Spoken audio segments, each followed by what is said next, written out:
A manchete é: inflação já começa a tocar nos patamares pré-Plano Real. E eu não sei você, mas eu tô sentindo um pouco de ansiedade toda vez que eu tenho que ir no mercado.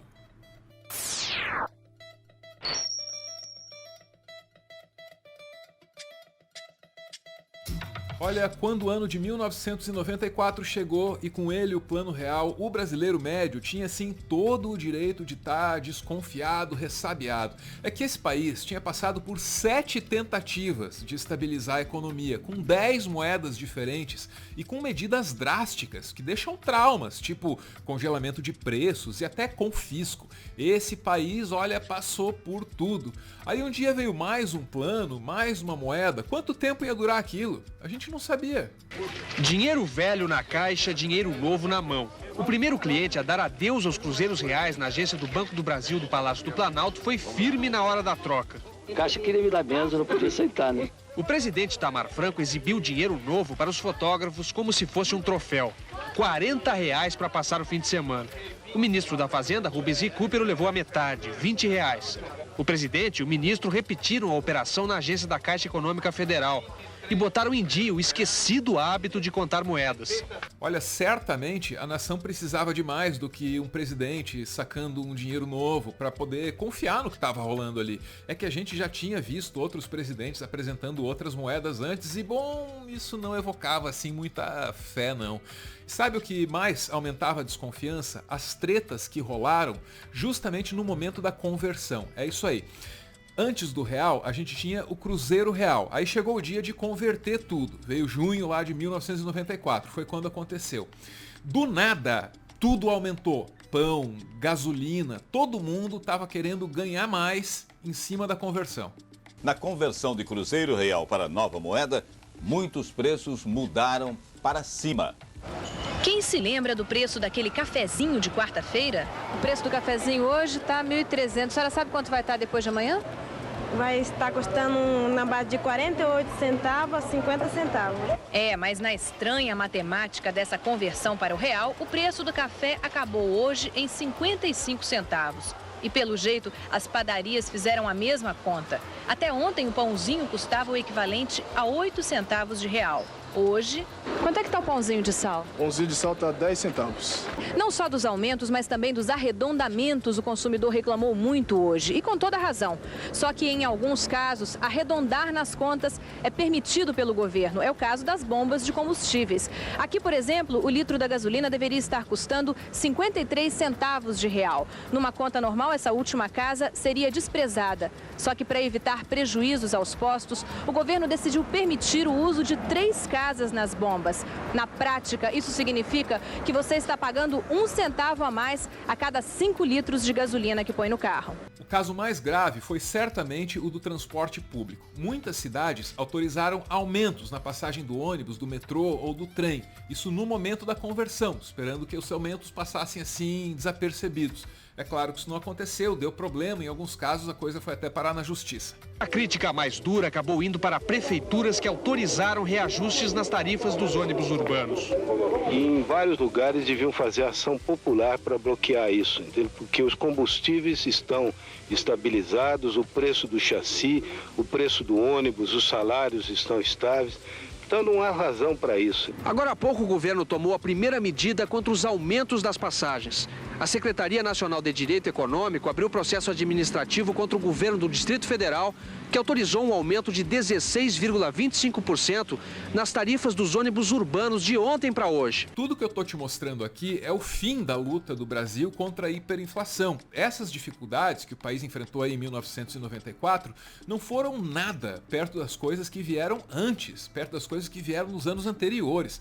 O reajuste sacana do ônibus, o pãozinho mais caro, a gasolina uns centavos acima, esses foram os efeitos da chegada do plano econômico que deu certo. Agora você imagina o que aconteceu com os planos econômicos que deram errado. Pega aí o exemplo de 1990, quando Collor achou que uma boa ideia para acabar com a inflação era confiscar dinheiro da caderneta de poupança. No primeiro domingo, depois do lançamento do plano dele, a feirinha esvaziou. Não tinha dinheiro, daí não tinha cliente. No Rio, o plano econômico cria confusão nos pequenos negócios do último domingo de verão. É assim, Essa é a Feira de São Cristóvão, na zona norte do Rio. É uma feira típica do Nordeste e todo final de semana centenas de pessoas passam por aqui.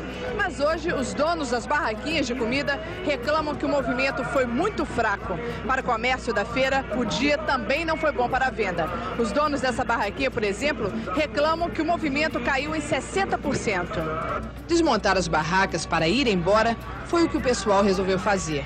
Até o repentista reclamou que hoje ganhou pouco dinheiro. Volta mais um pouco no tempo, tinha o Sarney, outro cara aí que teve uma ideia genial para acabar com a inflação, congelar os preços. O que aconteceu? Você até tinha o dinheiro, mas daí não tinha o produto no mercado.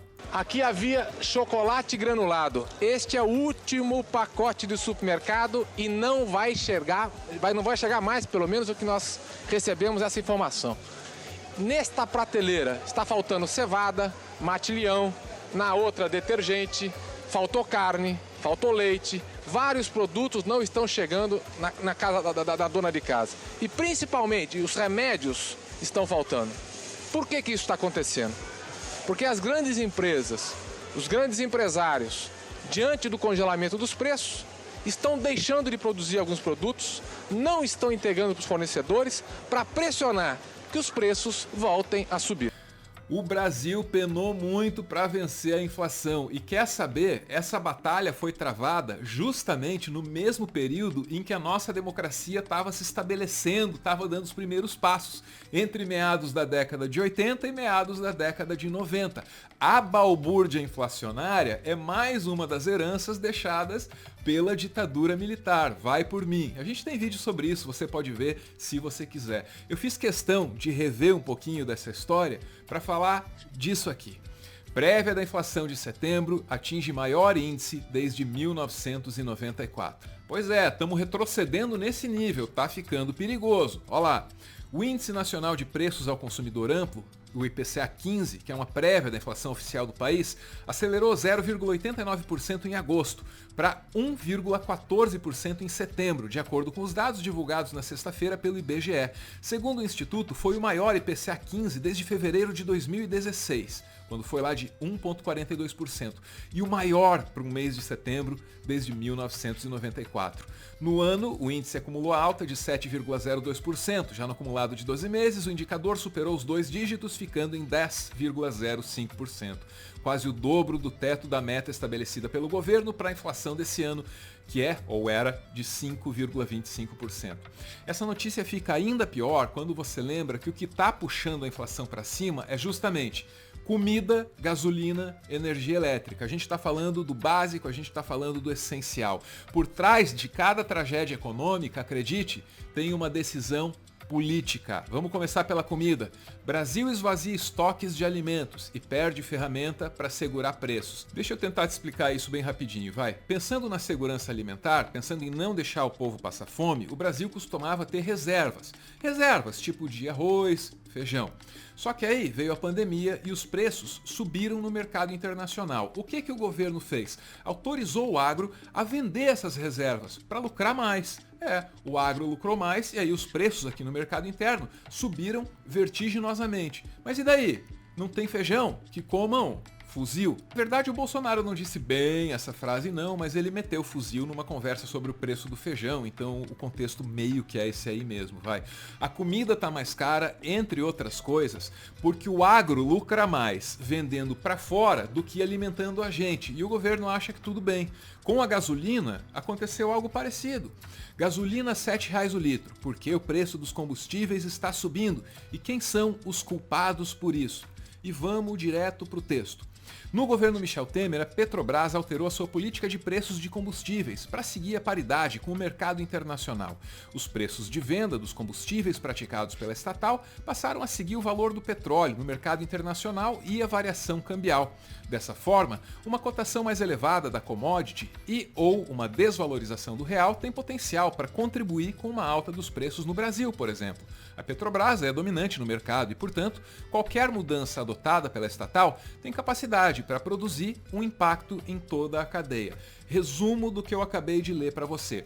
A gasolina está mais cara porque o preço foi atrelado ao dólar. O preço foi atrelado ao dólar para que os acionistas privados da Petrobras possam ganhar mais às suas custas. Agora falta explicar o caso da energia elétrica, que é muito mais complicado. É que o Brasil depende das hidrelétricas, as hidrelétricas dependem de chuva e a chuva depende das florestas que nós estamos queimando. Tem muita ciência envolvida, mas a gente tem vídeo explicando isso aqui também, você pode ver se você quiser. O que me resta dizer é que para combater a crise energética, que está vindo aí, está vindo com tudo, crise aliás para a qual a gente também não se preparou, para combater essa crise energética estão vindo ideias quase tão sofisticadas quanto aquelas lá do passado, confisco, congelamento de preços, coisas inteligentes.